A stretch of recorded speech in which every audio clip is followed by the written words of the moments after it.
Right. It's a topic which is frankly also new to me, although I'm familiar with the text of Sri Aurobindo, the national value of art. So I would like to share a few insights as I went through the booklet, a few insights with you, which are relevant, I find, to us, like Neha said, how we view art, both at an individual personal level and collectively, and in the field of education as well. I would like to begin with a quotation from Sri Aurobindo. I'll share my screen.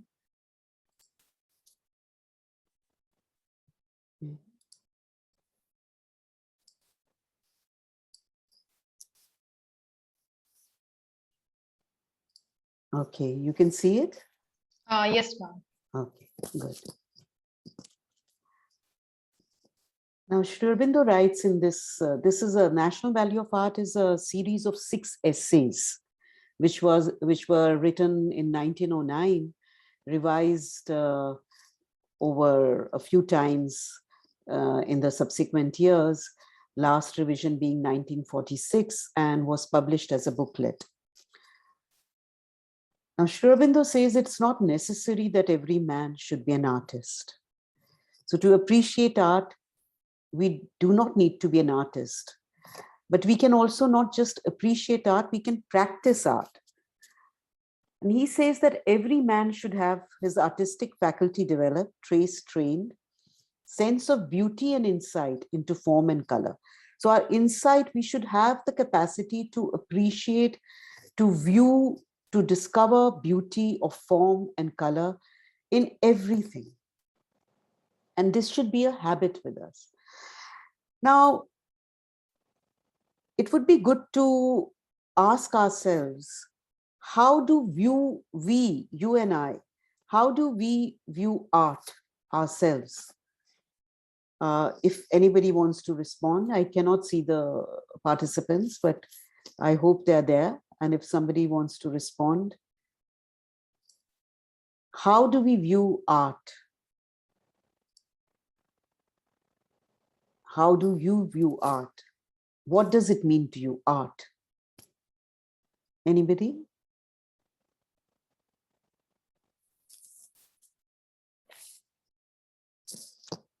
You can type or you can speak out.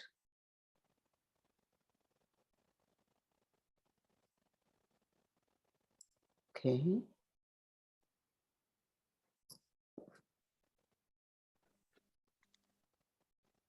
Dr. Kiran Singh is saying through senses.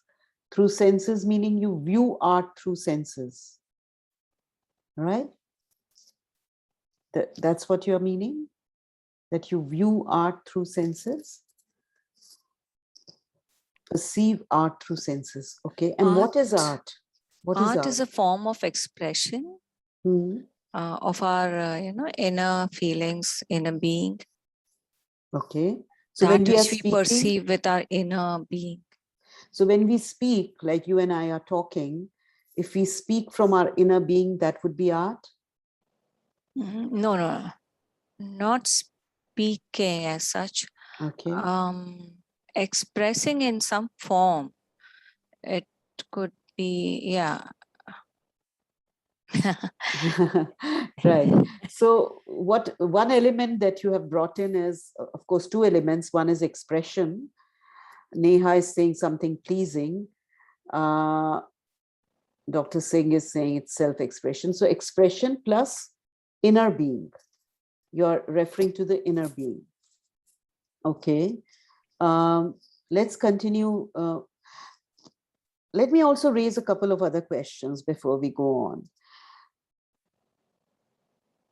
Neha began with a quotation from Sri Aurobindo talking about the richness of Indian art. Now, if you look at the ancient art, whether it is sculpture or paintings, temple art, do you find the signature of the artist anywhere? No. Why do you think that is so?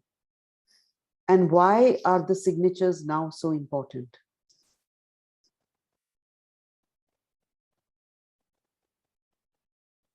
Any idea? Never thought of it actually. Right. Yeah.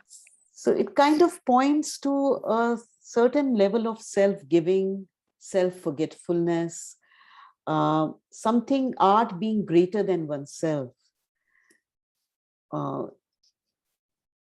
where the artist is not even bothering to, or that concept does not exist, to claim the creation as one's own creation. The artist is rather like a channel where the art is flowing through and expressing itself. And any work, when it is done like that, perhaps the quality is different. You know, the very fact that art, it is not that when you put a signature on it in the present times that there is no great art. I'm not saying that.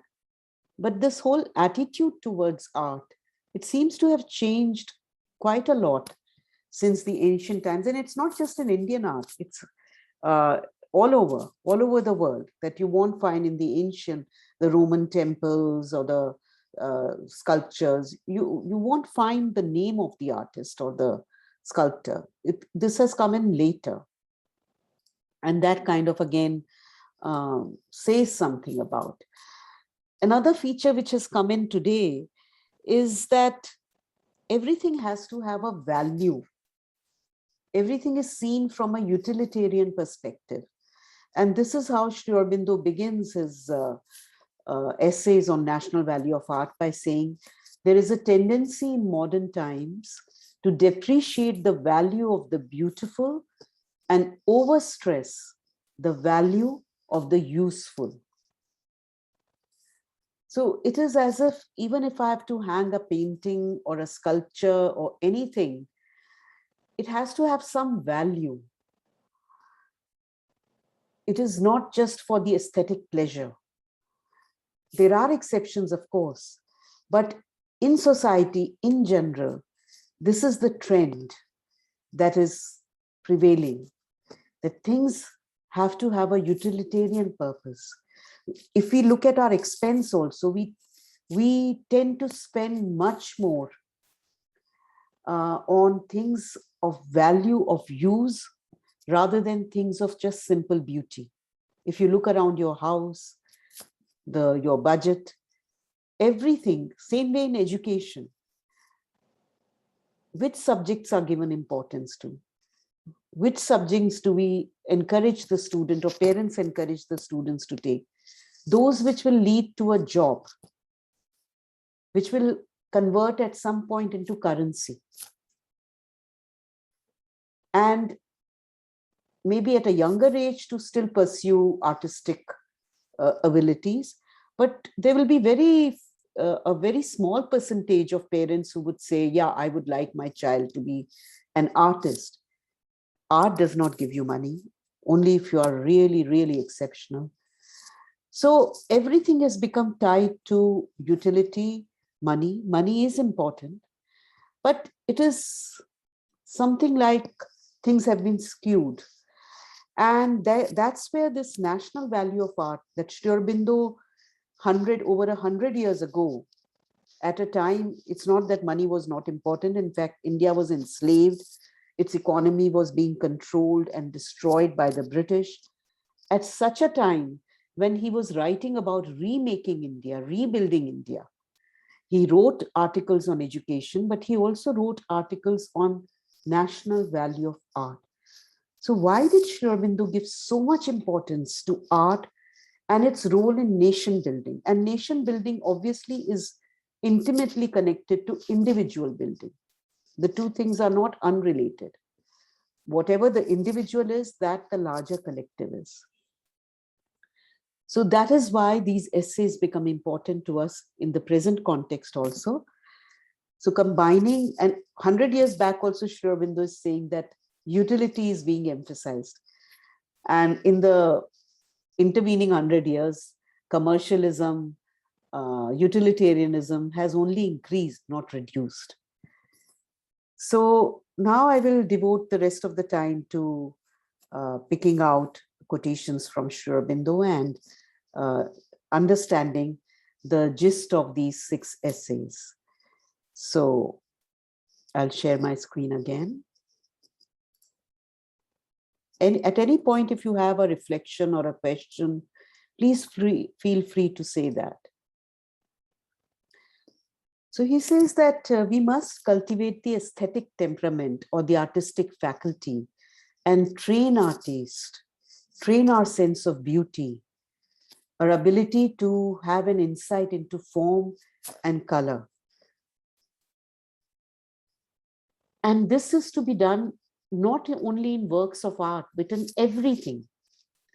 Whether something is great or small, whether it is a masterpiece or it is the small common things of life that surround us. We have to be habituated to expect the beautiful. So not just see, but to expect the beautiful in preference to the ugly, the noble in preference to the vulgar, the fine in preference to the crude, the harmonious in preference to the gaudy. Now, I always find it interesting that when reading Sri Aurobindo or the Mother or any text actually, to continuously apply it to oneself and to ask oneself, how do I view things around myself? What is my natural expectation from my life? When I expect work, when I do work, do I aim towards beauty, nobility, fineness, harmony? Or do I aim only towards utility, efficiency, impressing, earning? What are my motives? What is my preoccupation? And when he's saying small common things, it is in everything. How do I arrange my room? Do I give thought to aesthetics? How is my kitchen organized? How are my cupboards organized? In each and everything, my movements. How do I speak? How do I dress? How do I talk? Everything. So it is not just in whether I'm able to paint or sculpt, or whether I can appreciate a painting or a sculpture or music. It is, does art play a role in all my thoughts, in all my sensations, in all my emotions? And what does art translate as? It translates as beauty, harmony. So Neha said something pleasing. What pleases us? And again, the question arises, if you're familiar with Sri Aurobindo and the Mother's philosophy, that there are so many planes of being.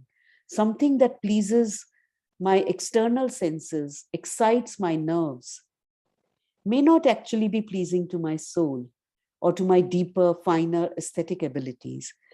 And when there is this mismatch, generally it creates disease. In little children, we see that very often, that when there is a lot of excitement around their birthdays, for example, generally they fall ill after the birthday because the nerves are too excited. And it is not what their emotional being or their body or their soul is actually desiring. So there is a mismatch, and that creates disease. The disease can be psychological in adults, more often psychological, because there is a greater physical immunity. So these are things to reflect upon. What is pleasing? Shreyas and prayers, like we read in the ancient texts. Whatever is pleasing may not be noble or good. That is another topic, this whole debate between ethics and aesthetics, which also Sri Aurobindo takes up in these essays. He touches upon that and presents that how actually there is no dichotomy, but it has been created because art has, it has been kind of taken to exclude life and become only something sensuous. And when that happens, then it is deprived of the life force. And then this dichotomy arises between ethics and aesthetics. But for ethics to be true ethics, it has to have elements of beauty and harmony. It has to be pleasing. And that's why today we find if there is a morality, it becomes an artificial and a hard, rigid discipline. And we create this division between leading a life of morality, and artists are seen as immoral. Discipline and morality go together, and something which is not pleasing, and licentiousness and pleasure and immorality and art seem to go together. And all these things Sri Aurobindo touches upon in these essays.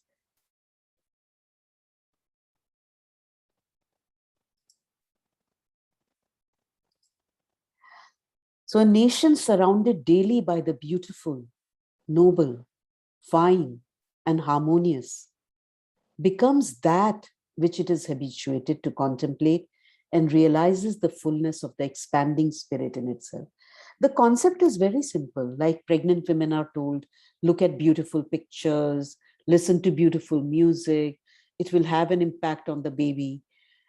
And there are so many anecdotes of this actually happening. The same applies later on also, whatever we surround ourselves with. And the picture that typically comes to my mind, and often I wonder, you visit government offices, the babus are surrounded by cobwebs, pile of dirty files. What do you think the impact is on the mind, on the emotional being, when day in, day out, they are surrounded by such things and are working in that environment? So it is at all levels. I would encourage you to think of all the environments you interact with, starting with your own, with your college, your workplace, your home, the market, the city. How much art is present? How much beauty, harmony, nobility is present in our lives? What is the point of praising ourselves for lovely Ajanta, Ellora, and India possesses this and India created that? What is India creating today? Garbage, pollution, crudity of language, crudity of thought. This is what we have come to. No doubt the civilization was great, but what has it come to? And why has it happened? And again, you understand why Sri Aurobindo giving so much to a country which was so great. Why does he have to teach national value of art? Because we have lost it. We have lost that sense. And therefore, Sri Aurobindo has to write these articles and re-emphasize the importance of art in our life and what role it can play in our lives if we would allow it to. And he says we can cultivate the eye, but if we don't cultivate the spirit, we will not create a great nation or a great person. And in fact, he says this whole liberal education, the education in the arts, the whole aim is cultivation of the spirit.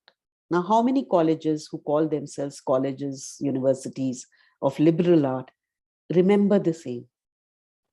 The aim is not to teach philosophy and art and etc. as subjects. They are only means. The aim is cultivation of the spirit, growth of the spirit. So language, literature, arts, music, painting, sculpture, philosophy, religion, history, all these are important, but the aim is the most important.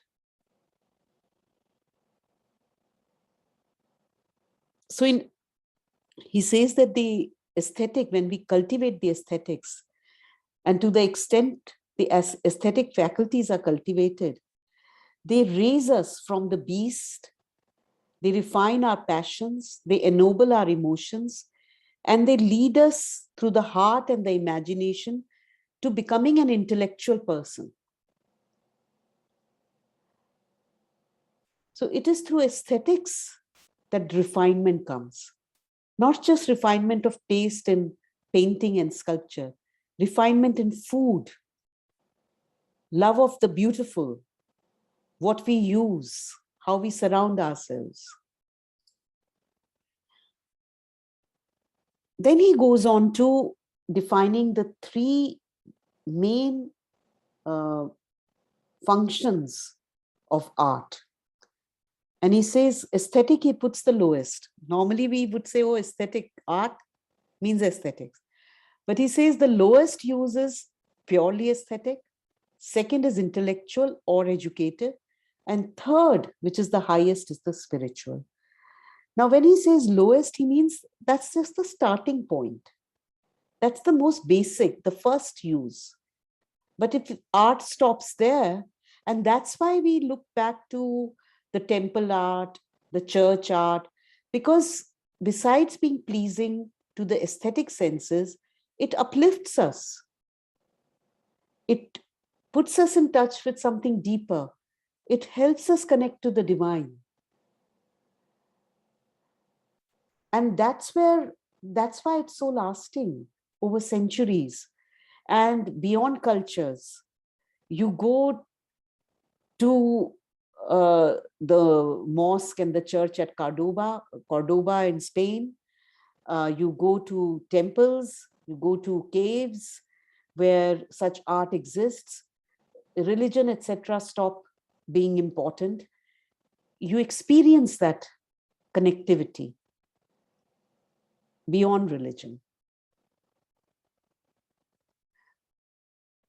Now I'm taking up the first use, aesthetic.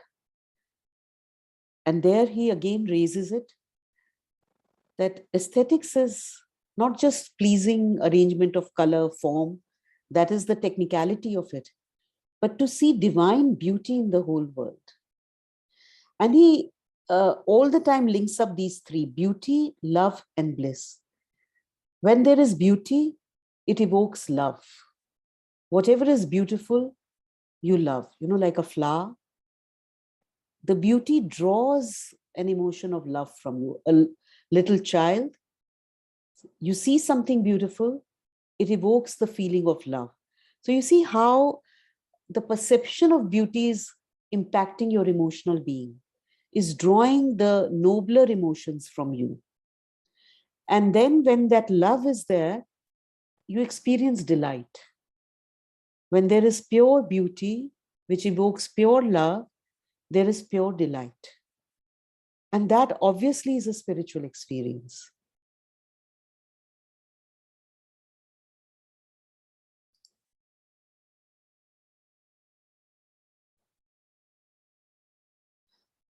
Without perfect love, there cannot be perfect beauty.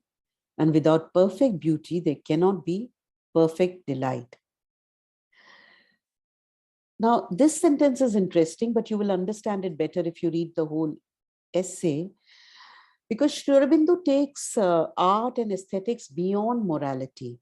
He says, yes, it can help you refine your conduct, but that is only a very basic use. If you stay focused on the conduct, that I have to refine my conduct and the morality, then the rigidity comes in, because that's more from the brain that is analytical, etc. And it creates a code of conduct. And then you become very rigid and narrow and stuck to it.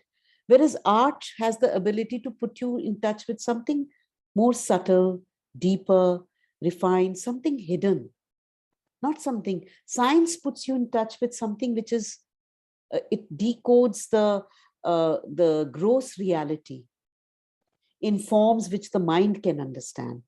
But art gives you knowledge of the spirit, of something that is hidden behind the form. The sculptor sees the hidden form in the stone, and by sculpting brings out that hidden form, which you and I cannot see if our eye is not trained. So art is a faculty of going deeper into the reality and evoking the subtle beauty, the subtle truth, and giving it an apparent form. Like you said, inner, it is an expression of the inner truth. Now that inner truth is hidden from the outer eye. So art helps us develop those inner faculties and perceive. And that perception is not only in the gross form. When I read literature, that I can make connections. And when that imagination, power of imagination and understanding hidden messages is developed in me through poetry, through music, through films, through literature, through paintings, then when I'm interacting with people, I can understand them better. I can be a better psychologist. I can be a better scientist. I can be a better teacher. I can be a better lawyer because I understand the play of forces which is hidden, which is not so apparent. So if we want to go deeper into life, touch the deeper surfaces of life, of human psychology, of gross matter, we have to take recourse to art. There is no other way.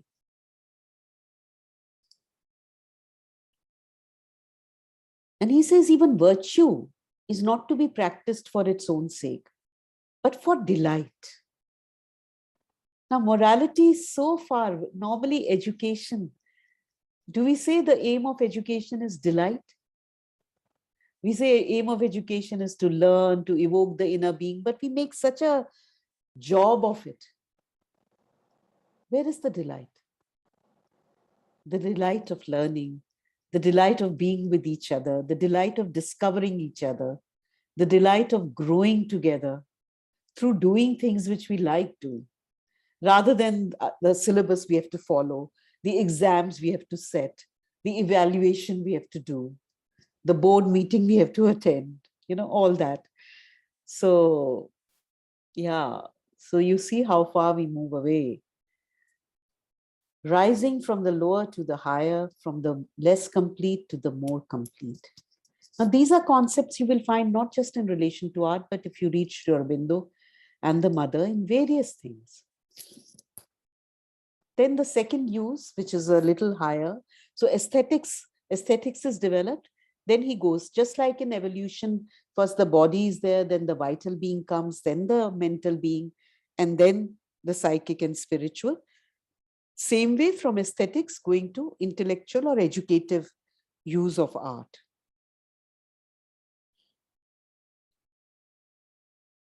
So if the eye is trained and the tastes, habits, character will be insensibly trained, you will not have to make effort to train the tastes and habits and character of the child.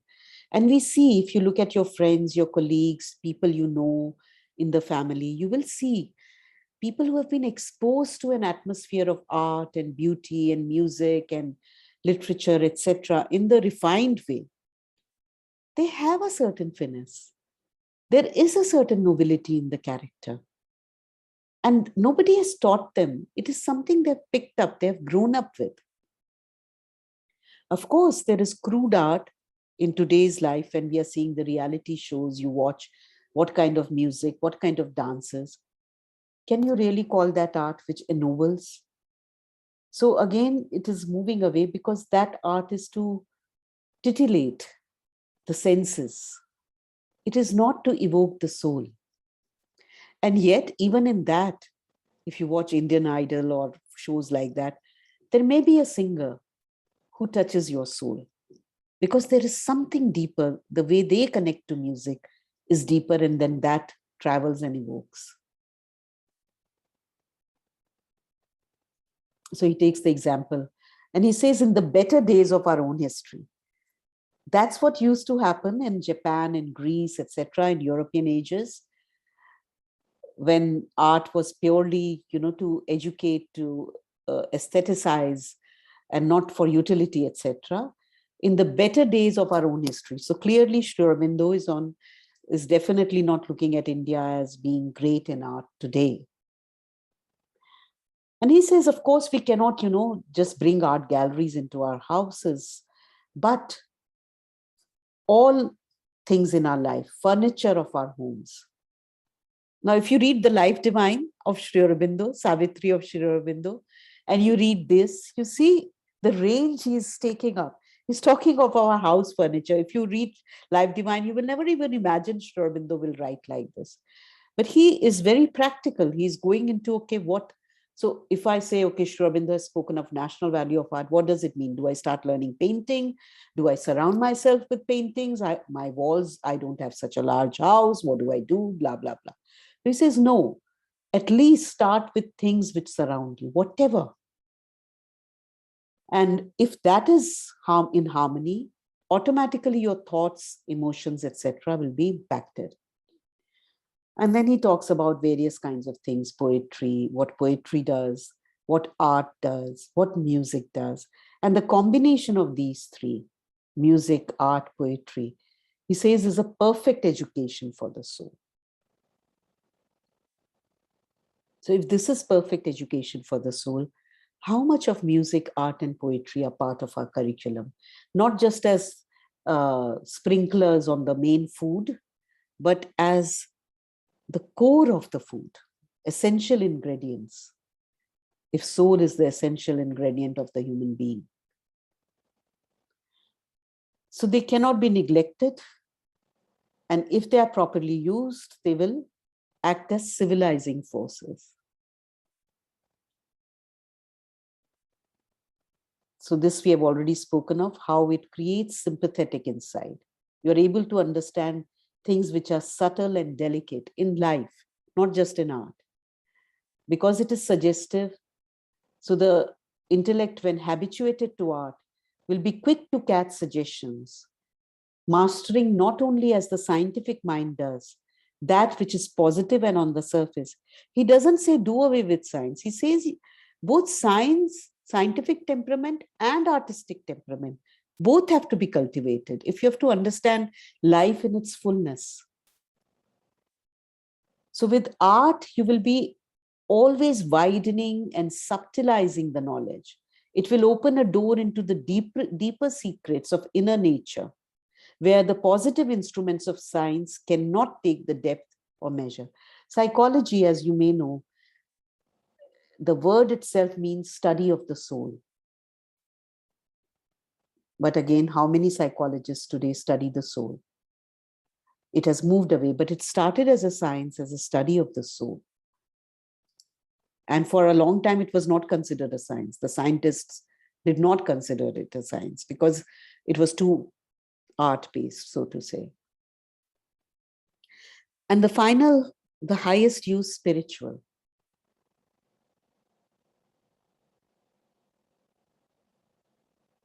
So he says, though it was used in service of whatever was the national religion, if Christianity, if Islam, if Hinduism, whatever was the national religion, it was used in its service. But it is not because art is associated with religion, but because it was in the religion that men's spiritual aspirations centered. So he associates again with the spiritual impulse, not with the religious impulse. Spirituality is a wider thing than formal religion. And it is in the service of spirituality that art reaches its highest self-expression. This is what we started this discussion with. And he says spirituality, in a single word, expresses human aspiration towards divine knowledge, divine love and joy, and divine strength.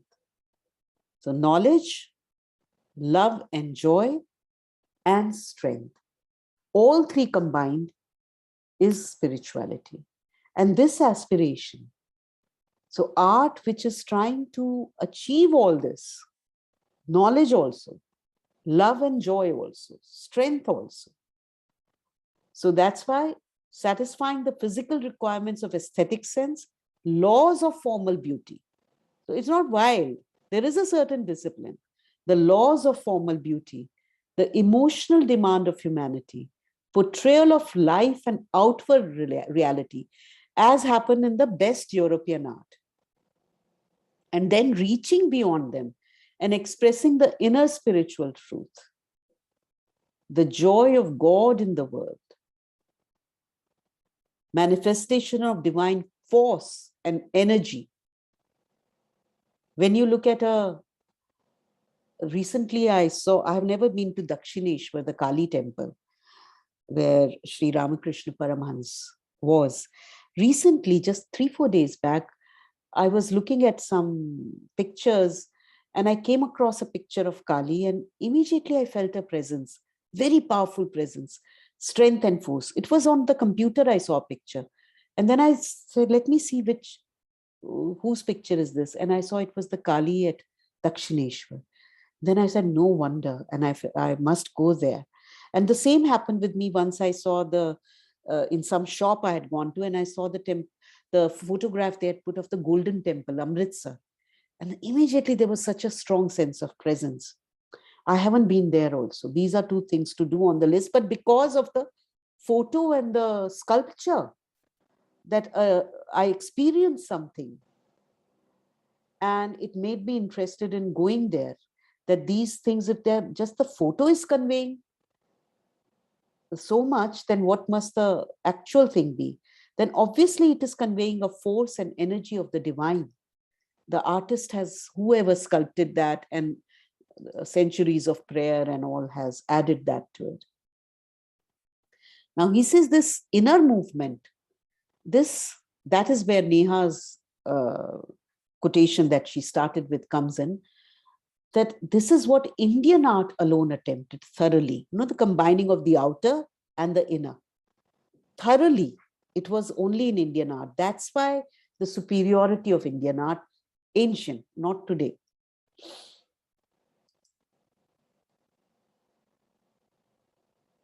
So he says behind everything, there is a supreme energy, the divine energy, and there is a supreme intelligence. There is a supreme imagination behind the rock, behind the tree. And the artist with his spiritual vision can see this and bring it forth in action, in thought, energetic in stillness. If you read Aurobindo's poem on Goddess in Stone or something like it is called, the Stone Goddess in Gujarat, when he had that darshan, energetic in stillness, creative in repose, full of a mastering intention in that which appears blind and unconscious. So everything, the great truths of religion, science, metaphysics, life, everything becomes concrete, emotional, intelligible, if there is a master artist. And the soul of man in the stage when it is rising from emotion to intellect, looks, receives the suggestion,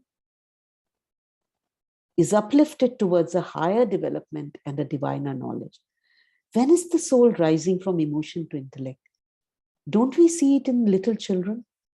When they are born, they're closer to their soul. The mind is not very developed. Emotions are there. Body is there. And that is what reflects in their eyes, the psychic. And then as the mind starts coming, the soul starts withdrawing. The eyes become more calculating. And that is the time when, if art is introduced, the soul will be aided, and the intellect will be aided in rising in the right way, rather than at the cost of the soul, at the cost of the deeper.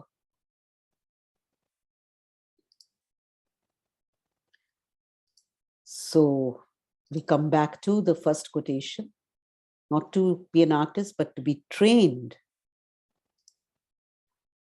in small things and big things, to prefer the beautiful instead of ugly, prefer the noble instead of vulgar, fine instead of crude, and harmonious instead of gaudy. Nations surrounded daily by the beautiful, noble, fine, and harmonious becomes that which it is habituated to contemplate and realizes the fullness of the expanding spirit in itself. So next time, before one throws the garbage so easily, a wrapper from the car onto the road, various things, all of us know what we do. To relate it to beauty, to nobility, emotions, beauty in the form, nobility in emotions, in thoughts, harmony in relationships. All these things are art. That is what Aurobindo speaks about. That is all I have to say. If there are any questions, anything to discuss, I'll be happy.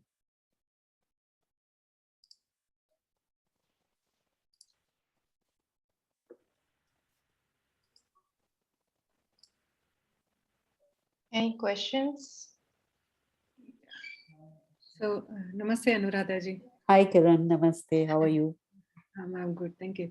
So, I really loved the way you questions the modern utility, modern age utility of art, the way we deal with.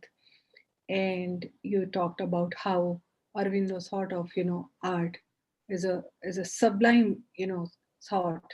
Uh, it is ananda, nothing else but ananda. Love and beauty is always together. So it is so beautiful. The question is like, uh, at early age it is possible. You suggested also. So when child is born, and when the mind enters into, there is a deterioration of soul, or it does not come out, uh, the pureliness or that sublimity. So in childhood it is possible to do, introduce art so that sublimity remains. But what about at higher education? How uh, we introduce art, not as a subject, but to bring that sublimity out in the students, what one should do. So like Sri Aurobindo is saying that, first of all, what do we surround ourselves with? So the arrangement of the classroom, can it be made more beautiful using the existing furniture, the way things are organized? Personally, I have been to so many schools and colleges, and the first thing that strikes me is how unaesthetic they are. How even simple hygiene is not maintained, cleanliness is not maintained. So, and we call universities and colleges and schools temples of learning. Well, frankly, in India, the way we mistreat our temples, garbage right outside the temple, we eat prasad and throw the thing there and then. Sanitation outside the temple, inside the temple, dirt. This reflects how low our consciousness has become, how removed from art. So to bring back that sense of beauty, that sense of pride in beauty, in hygiene, in order, in aesthetics, for that, even if there is not a single subject of art, there is not a single painting in the college, it doesn't matter. But if everything in it is in its right place, organized simply and beautifully, the gardens, the indoors, the noise, the sound levels, there is a beauty of, it's not just visual beauty. Beauty is in all ways. The sounds I hear. So I would say that is the first thing. Then the way one dresses, the way one walks, the way one talks, there is so much to do there itself. In myself only, I have so much to do. Forget about others. And then if we start bringing it in, and then it translates into nobility of interactions, the way we interact with each other. Always cutting in between when somebody is speaking, we cut in between. Talk on Indians, this is very, Italians are also like that, I think. A lot of cultures are like that. Otherwise it's so boring if everybody's talking in a orderly fashion. We say, "Arey, koi life hi nahi hai." They're being so formal. So there are so many aspects of culture which are good, but also to see how they actually create for unaesthetic life, to understand that, and to balance the two, not to make it boring and dull and dead, but to infuse it with that deep beauty. And you will notice little children, when there is a loud sound, they get afraid. Why? Children are our mirror to, what is beauty. They don't enjoy loud sounds. Later on, they might become accustomed to it. But very little children, whatever they dislike, ideally we should be disliking. But our senses have got corrupted. So now today, to become aware of that, first of all for myself, And then as a collective, our environment, the room we share, the space we share, physically and then psychologically. I would say that is the starting point. And then one can do more by exposing oneself to good music, etc., etc. Then one can build up. But Aurobindo has defined these three levels. Aesthetics is one, but then to see intellectually how it impacts my thoughts, and then to use art as a means to come in touch with the spirit. Yes. So meditation, contemplation, focusing on a beautiful image and meditating on that, or listening to a beautiful piece of music and using that as a tool for meditation. So these things, or getting into the soul of that music, etc., etc. Yes. Yeah, it is so well said. Aurobindo talks about spirituality in a very simple way, and it is so dense. If somebody wants to study, I think it will take years. He said divine knowledge, divine joy, and love, and And divine strength. strength. Yeah. Yeah. So this divine strength in art, where do you see that divine strength, and how a student of art can see that divine strength? Because divine knowledge, people can, just read, write, practice. One can do. Love and joy is already imbibed in human soul. But what about strength? Can you just throw a little light on that? This is a when he says divine knowledge also, what does it mean actually, divine knowledge? I think he's referring to the aspect of divine.